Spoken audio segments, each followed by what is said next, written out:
जय हो कार्तिक मास की। आज कार्तिक मास की इंद्र एकादशी की कथा। अश्विन कृष्ण पक्ष की।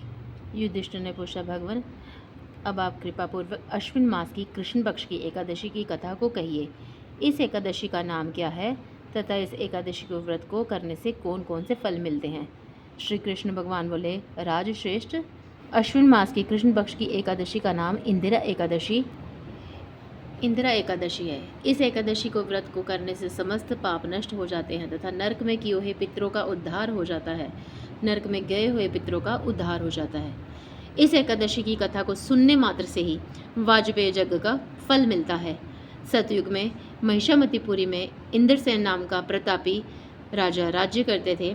एक समय राजा अपनी राजसभा में बैठे थे। देवर्षि नारद वहां आए। देवर्षि नारद बोले, राजन, मैं आपकी धर्मपरायणता देख करके अत्यंत प्रसन्न हूँ।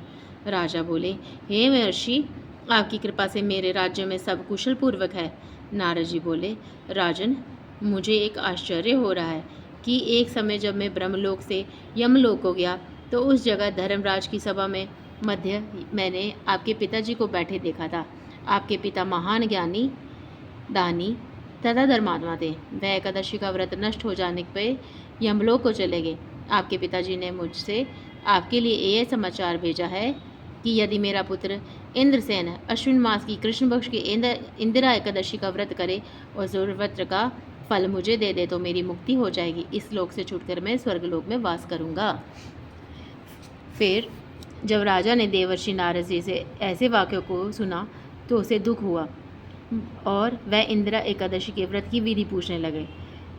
नारद जी, अब आप मुझे इस व्रत की विधि बतलाइए।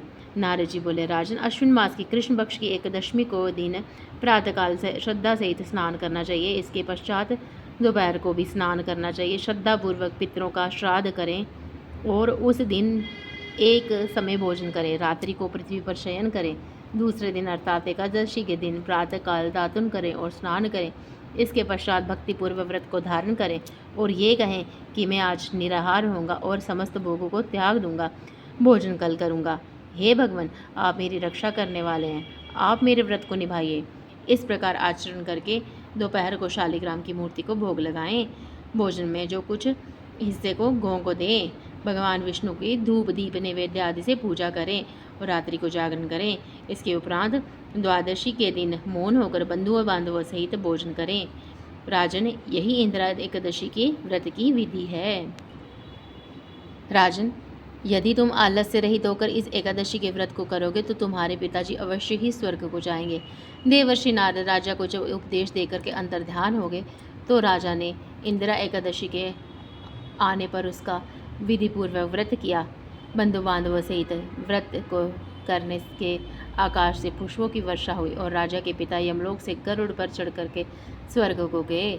राजा इंद्रसेन भी एकादशी के व्रत के प्रभाव से इस लोक में सुख भोग करके अंत में स्वर्गलोक को गए। भगवान श्री कृष्ण कहने लगे, हे धर्मराज युधिष्ठिर, ये मैंने तुम्हारे सामने इंदिरा एकादशी का महामात्य वर्णन किया है। इस कथा के पढ़ने व सुनने मात्र से ही समस्त पाप नष्ट हो जाते और अंत में मनुष्य स्वर्गलोक को जाकर वास करता है। इस कथा का सार है, मनुष्य को चाहिए कि वह जो भी संकल्प करे उसे तन मन धन से पूरा करे। कार्य भी किसी भी कार्य का संकल्प करके तोड़ना उचित नहीं होता है। कथा समाप्त।